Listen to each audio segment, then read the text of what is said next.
Based on when stuff comes out, you can easily figure out when the patch comes. If you take a looky at the cookie. So here, if you go to June, one of the things that will come out is Turbulent Timeways. We had it before 2 times. This is the 3rd time it comes out. What are Turbulent Timeways? Well, you're gonna have time walking dungeons, and it's gonna rotate expansions like 6 times. So each week for 6 weeks, you're gonna have like time walking dungeon. That event starts on the 17th. What we have seen also is that Midsummer Fire Festival items is on this data, 11.17 data. So that should also mean that it should come out before the Midsummer Fire Festival here. Also what we have seen is that other events that are tied to 11.17 is starting on 1st of July. So all that together is that 11.17 should definitely come out before 21st of June, because that's midsummer. 100% it will come out before 21st of June. So what is the closest one? Well, Turbulent Timeways is part of 11.17, so it could be 17. So it should be 17. Can it be 10th? Yeah, but then it's too close to the starting duos, but it can definitely be 10th. But 17th is the date that fits most when it comes to like the release of the patch. Okay, now let's take a look. What are the stuffies? So 11.17, the war within. Get a look at the legacy of Arathi. Just the title shows where the focus is on, right? The focus is clearly on the entire the main storyline. We did the main storyline.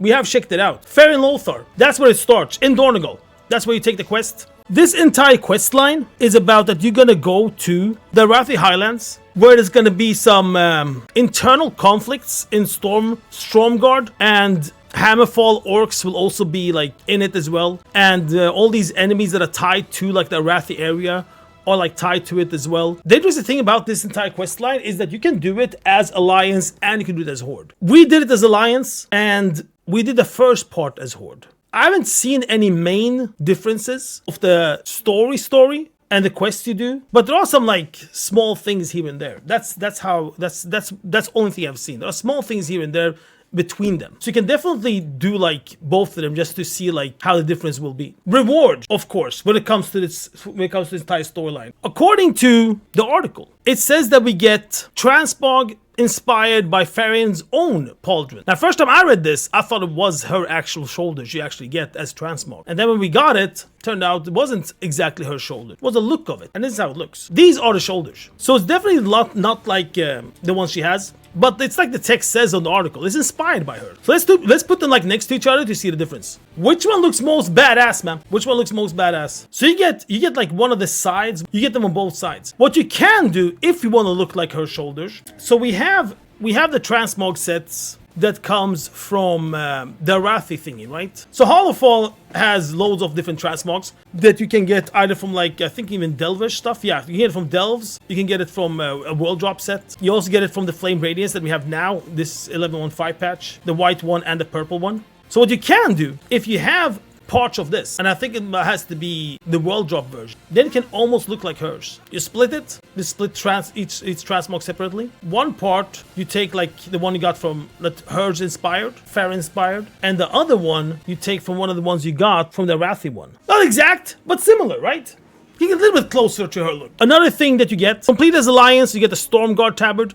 You get the Stormguard one. Oh, it's called Hammerfall tabard. Yeah, there it is. The Hammerfall one. Okay, well, we didn't think anything else, right? A freaking Horde symbol on it. So that's the Horde one. You can do this quest when you're level 10 all the way up to 80. The only question is, you think there's more experience if you do this quest when leveling? It's a long quest line with loads of quests, right? That you like turn in, you complete. So yeah, tabards, her shoulder, you get the story, see what's up, see what's happening. And that's like the main story of what's gonna happen. Okay, of course we're not going into spoilers of this. Like this one you have to do yourself to see what's going on. Lore walking with Lorewalker Cho. So Lorewalker Cho, what they have done now for the first time in like more or less forever, as long as I can remember, they're actually showing us what's happening in the game story-wise, so we know a little bit of the background when stuff will happen in the main patch, right? So basically what I want to say is, normally when the patch comes out, you have to look like on third-party websites or videos and stuff, or read books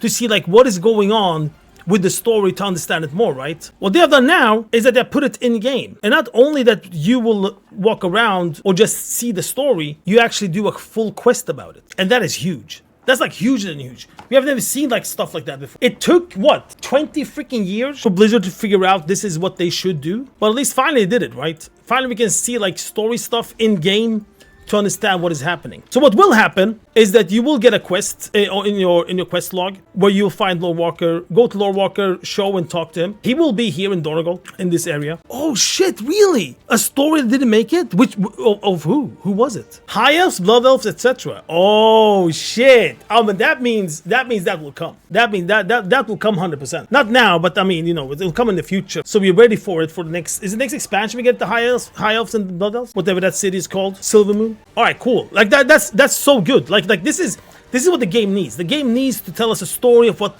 so we know like what's going on later on, right? And they couldn't pick a better character than Lorewalker Cho. This guy's been around since Mr. Pandaria telling us stories. And the 3 ones that we have access to are these 3. Xal'atath, Ethereals, and the Lich King. Xal'atath makes total sense, so we can see like what is going on. I haven't done this one yet. I thought this was the exact same story that people that were priests back in the days in Legion did for their weapon, to understand like this Xal'atath, how it is, since they show even the weapon there. But it turned out there's much more than that. It turned out you get much more information. Perfect. Ethereals is the next one. I mean, it was the fucking Ethereals that stole the thing, right? That freaking medallion thingy. So it's good to know their story as well. Both of these stories fits into what we're doing. Then we have the Lich King. We will understand the story about him. We understand what he did, when he did it, to see what's going on. And the question is, why did they pop in Lich King from nowhere? I don't think that they just picked some story that was a good story back in the days and showed it as, I don't know, like a test version or something like that. I don't think so. I think there's definitely something behind this. Because the main thing why we have this system is because we need to know what's going on to understand a bigger view what's happening in the lore of the story we're doing in the future as well, right? When you do the Lich King, for example, you play the Lich King, you see the story. Lorewalker will tell you from time to time what's going on.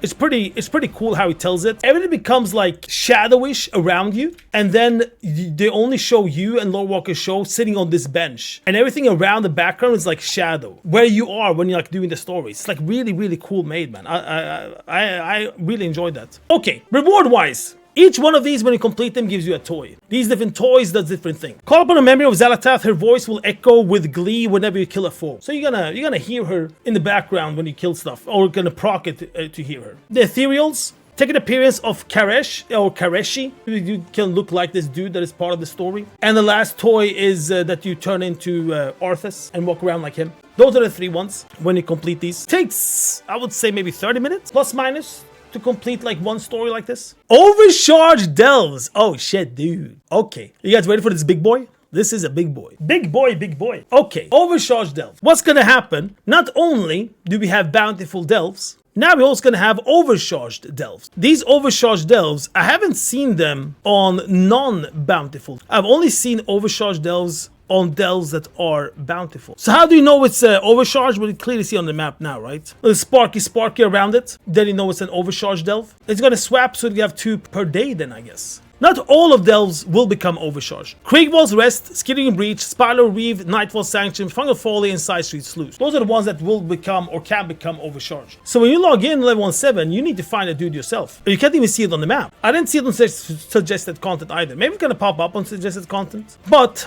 to start the whole Overcharged Delve is actually a storyline. This storyline introduces you to the Overcharged Delve, how it works, and it also introduces you to a new system, which we're going to talk about soon. If it doesn't pop up, the dude is here. In the Delve, what's called Delve headquarters, they have Dagran. So Dagran has done some stuff, man. We are more or less done for now with this discs thingy when he was over there. Came out of the cave now. And the first quest is the Titan consoles. But you have seen something about this. These Titan consoles can be like activated, and we need to go like investigate more into it. And that's why we're going to go to these Delves. These Delves became like charged and figure out how this Titan console works. The Titan console looks like the one we see here. So he wants you to go to a Delve and see what's going on. When you enter a Delve that is overcharged and check on the UI, you will see this icon, an overcharged icon. Recommended for adventurers who want an unfathomable challenge. Remember when it says that when you choose higher tiers? Well, now it doesn't anymore, but it did back in the days. Overcharged Delves is harder Delve. We are on PTR now. In general, PTR is overtuned, and once it goes live or last build of PTR, it's gonna get like nerfed to the ground more or less. That's the typical pattern we see. So right now, on the first build of PTR, it is hard as fuck. And then you can choose like which tier you want as well. You don't have to enter it as tier 11. So once you're here, this is the big difference you see. Instead of only the brand stuff that you used to, you also see the overcharged Titan console. That's part of the quest. What he wants you to do now is secure Titan disc fragments and dispatch Titan constructs within the delve. He wants us to find Titan disc fragments. The reason why he wants to find Titan disc fragments is because that's the new, I want to call it currency, but the new item you need as talent point item. See it as talent point, because this Titan disc is going to have its own UI. Right now, on the first build, we don't know how this one will look, but there are some stuff we know based on the data thing. Number one, you definitely need the Titan disc fragments to put points here to activate the abilities. And Titan disc fragments you will get inside the delve by killing mobs. We're gonna come to those abilities soon. But before that, you want to understand what's going on inside the delve. When you enter an overcharged delve, you have a new affix here. The new affix are these traps. These traps, if you stand on them, they will stun you and they will do damage. 5-second stun and they will do damage here. Quite a lot of damage. Gone when I stood on it. Once you stand that trap, it also goes away. It's not always there. The other thing that happens inside a Bountiful Delve is that we're gonna have new types of mobs. We're gonna have this awakened defense matrix that's over there. You're gonna see mobs from different expansions as well. Like this guy. No idea why he's there. This guy is from where? BFA? This snake dude? Except for those different mobs and the ball mob, there's one thing that will be very, very nasty in here. I think they're called pylons. These pylons are nasty as fuck. I see one over there. Overcharged pylon right there. Behind those mobs over there.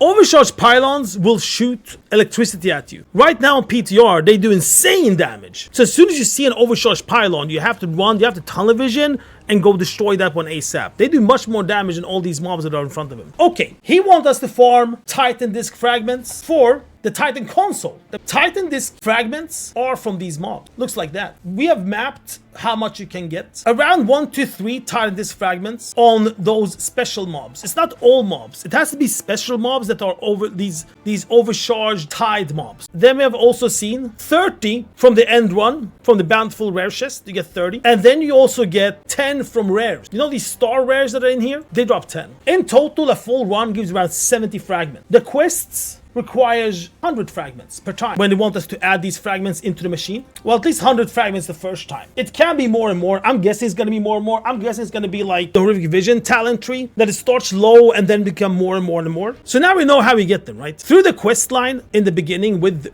Dagrand, he will also give you 50 more. So basically, you'll be able to put the 100 Titan disc fragments on your first delve run, because you're going to get around 70 to complete it. He's going to give you 50 because he was like, oh, I found 50 more for you. Here you go. So the first one you do this on the first time, you will have access to the first one here, 100 Titan disc fragments. I'm not going to click on this. I already clicked on it once. It doesn't work. So right now, this system doesn't work. So I'm not going to spend 100 more because I'm farming it right now because I don't know how much I'm going to need later. So then comes the question, what happens with a Titan disc fragment? Once you have activated it, it's going to look like this. And you can see even the circle on. You see the circle on it? It's even the same as this one. The same circle thing. All right. So in game, not so much more we can know about it. But we have checked stuff on the data to see if we can understand how it works. Looks like it's gonna work like the BFA Heart of Azeroth one. This is the typical Heart of Azeroth gear that we had. You put one talent in each circle, and once you put talent on the first outer circle, then you activate the inner circle, and once you put that inner circle, you activate the most inner circle, right? So each circle, you can put like one thing. That's how this one works. And it looks like this one is gonna work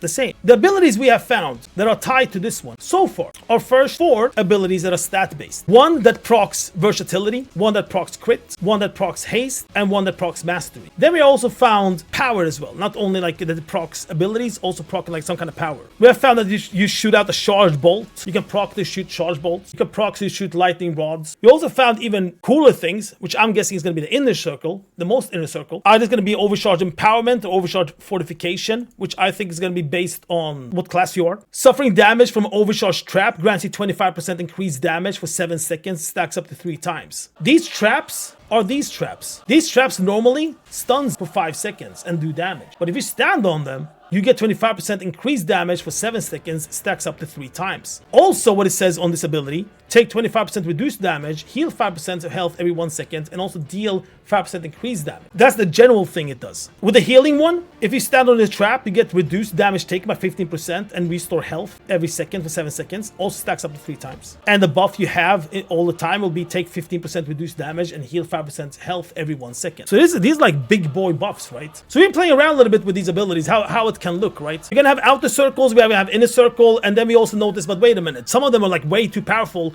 that they're going to be a choice for you. So we must have a center circle as well, which are the ones I just talked about. This that gives you damage and heal and shit. So it looks like the stat ones will be its own circle. The one with power is going to be the probably outer circles, and then you're going to have an inner circle that's give you like the best power, right? So something like that's going to look based on like the data we found and like how we can puzzle it together. We have also seen two things. One, on the text here article, it says Titan Disc Belt. Unlock the Titan Disc Belt at the start of the event and upgrade it through a weekly quest. Now, when we saw this, what Kane had mentioned, but wait a minute, this can actually be a piece of gear. Because I didn't think of that first. I didn't read like belt. I didn't read like a belt, like a waist. But turned out, there is a waist. This waist is called Durable Information Securing Container. This waist has all these things that we saw on the abilities up here. Even some more things that we haven't seen on the data yet. So, by the look of it, we're gonna be able to use this waist in delves, outside delves. There comes the question, but how good will it be? Don't forget now, all this we're talking about now is speculations, right? What we saw was that if you look at an ability,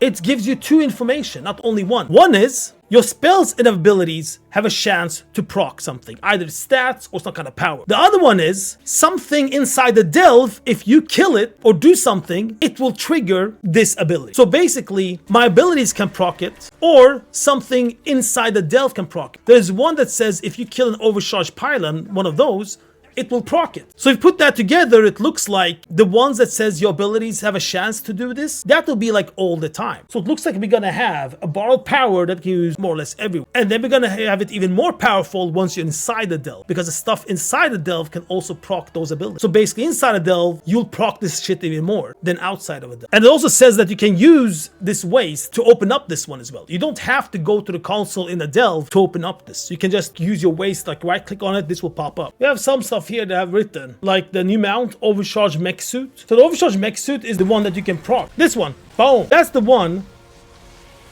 that you can get.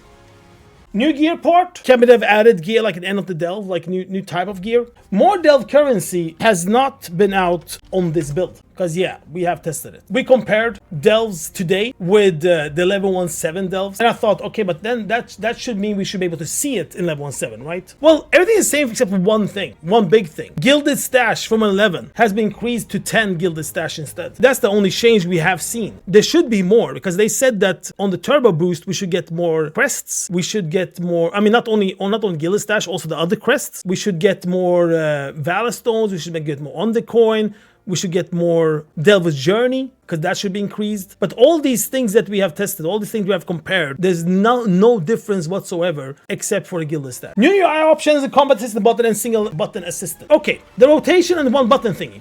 To find it, you open option, it's gonna say advanced options here. On advanced options, you can choose assisted highlight. If you choose that, you'll have a nice little button up there. Single button assistant. So you can drag this one to one of your bars, and that's the one you're gonna use. What this one does is it's gonna give you a rotation of the ability. You can right click on it to see what are the stuff in the rotation that it will use. And of course, this is the first build, so we're gonna probably see a lot of changes. They need feedback, all this stuff, right? On the top there, it says cast rotation of damaging abilities for use in combat. Abilities used through the single target button assistant incur an additional 0.3 second global cooldown. So basically, what they want to tell you is that you will do less damage if you choose this. The question is, how much less damage? According to the pros, is 30% less damage. You have to compare this with if you would do this with your rotation, with how you play the game, and then you compare that damage with a single button rotation, and then see, do I do more damage or less? So let's try this one. Let's see what happens. You can see that the cooldown is definitely slower, the GCD. So this one, you don't have to think. You just like one button. You just press on it, does exactly what you want it to do. Cool feature. Definitely cool feature for future consoles and shit as well. Now, what I thought of during this weekend when we tested all this shit was this. If I go and remove this, okay, I don't think about it, we still have the button we can use. The button will always be up there. So if you activate it, then you use it, right? Now, what you can do, this button here, that has to do with the single target button, I put it on my action button 7, and then I removed all the other ones so it doesn't show. Just it only shows that button, and I made the action button bigger, right? So that's what I did here. So now I have the button showing here. So instead of the add-on, whatever it was called, you can have this in front of you. And in that way, instead of doing less damage while I have this one activated with a single target button, you can change the system in-game and just follow what it says here. Because this one's gonna change. Now it says, okay, use concentration, use this one. It's gonna tell you what to use. Even though you're not gonna like have it, you can still like use it. You don't have to have this one click thing and have that GCD thing up, right? And do less damage. Greedy Emissary returns. So this one we had before. So this one is what we saw back in BFA. The Treasure Goblin. This goblin will spawn, back in the days, he was spawning every 30 minutes. And he spawned in different cities. And once he spawned, it was a portal that was up 5 minutes. And then when the portal, the time was over, you fought him, you got loot from him. That's how it worked. Now, in level 1.7,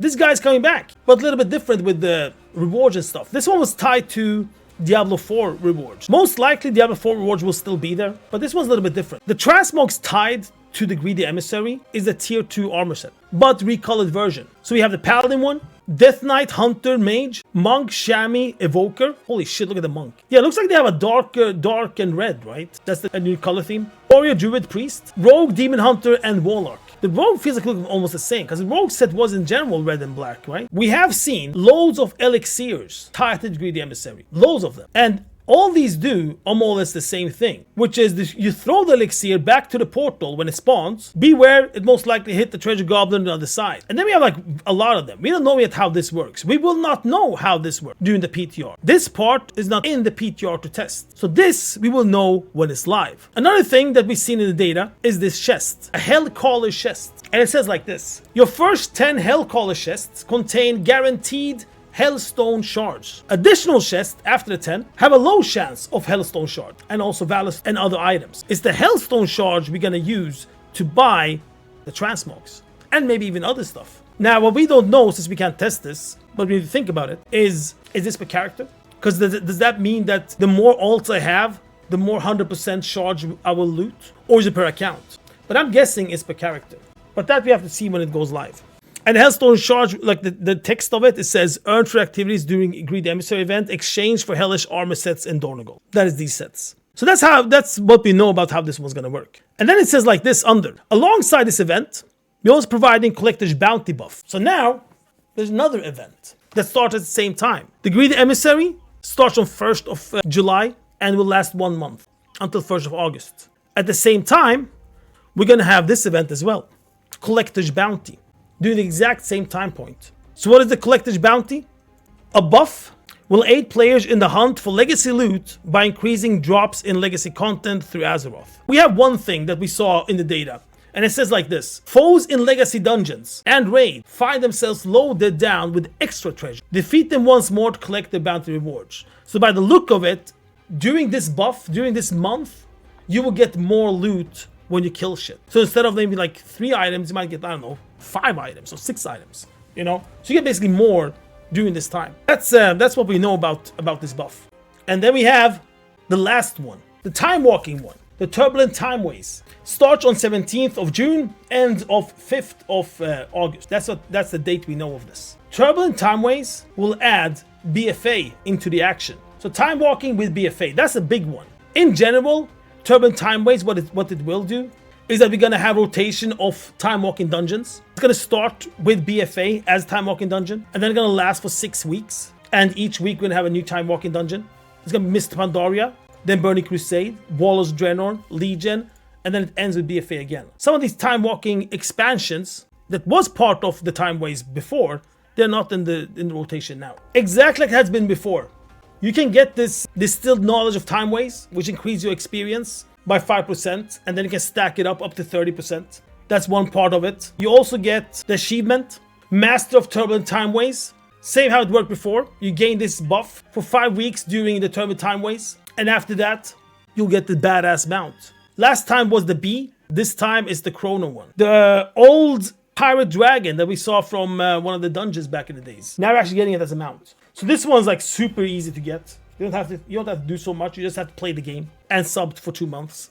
Don't forget about that. Extra cash to Blizzard. What we have seen in the data is that we have loads and loads and loads new transmog sets that seems to be tied to BFA. If you remember the time walking dungeon vendors, they sell us ensembles and they also sell us gear. And then we have mounts and pests and shit, right? Ensembles seems to be this one. It seems to be this one. And there's some other ones that are coming out. We've also seen loads and loads of different weapons and stuff that fits the BFA world. Then we have 2 pets tied to them. The vendor, the BFA vendor. One is this bad boy, Flotsam Harvester. And the other one is Little Dazty. Those are the 2 pets tied to it that you can buy. Okay, then we have the mounts. But this one and the Night Saber one.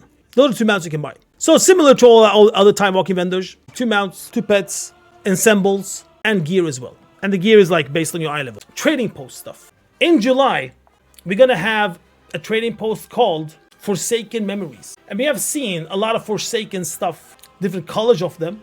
For some reason, Pepe is there as well, when we checked on how this back looks. When we had Dark Moon Fair, we had certain colors on transmog sets, and similar color on weapons, and similar colors on mounts. So it was like 4 different colors, and there was 4 different transmogs, 4 different mounts, 4 different weapons with the same colors, right? We're getting the same thing here. We're gonna have this color with transmogs we'll look at soon, and weapons. We're getting this one, Banshee. We're getting this one. Every time you have 4 mounts that we see on the data, all 4 will not come on the trading post. We will get probably 2 of these. That's the normal thing we see. And the other 2 will either show up later during the year or a year after, or they're gonna put it in a store or something like that, right? Or part of some kind of event. So 2 of those will definitely come as trading posts that month. Full set transmogs. So same color type as the horses, but a full transmog set of these Banshee. Well, I'm probably colorblind. I didn't see any difference between this one and the first one we saw. So yeah, these goes hand in hand with the mount. If you look at this mount, and then look at this transmog, they go hand in hand. That's part of the Banshee one. Another one we don't know like when it's gonna come out is also this typical 4 colors, and that's the Grand Master, another transmog thing. And this one has a theme of chess. So same models, but different colors.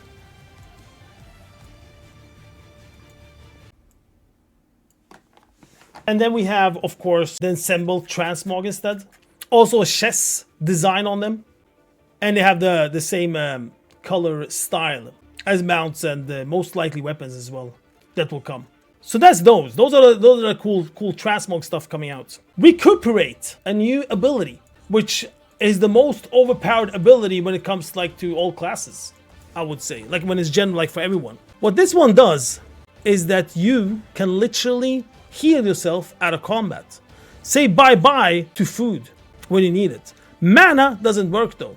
So when you click on this, Recuperate, you find it in your general tab bar, you will open up a little fireplace for yourself. We can cook and shit and eat and get warm. And this gives you quite a lot of health very fast. Restoring 150% of your maximum health over 30 seconds. Don't underestimate this. Have it in your bars and use it when you're out of combat.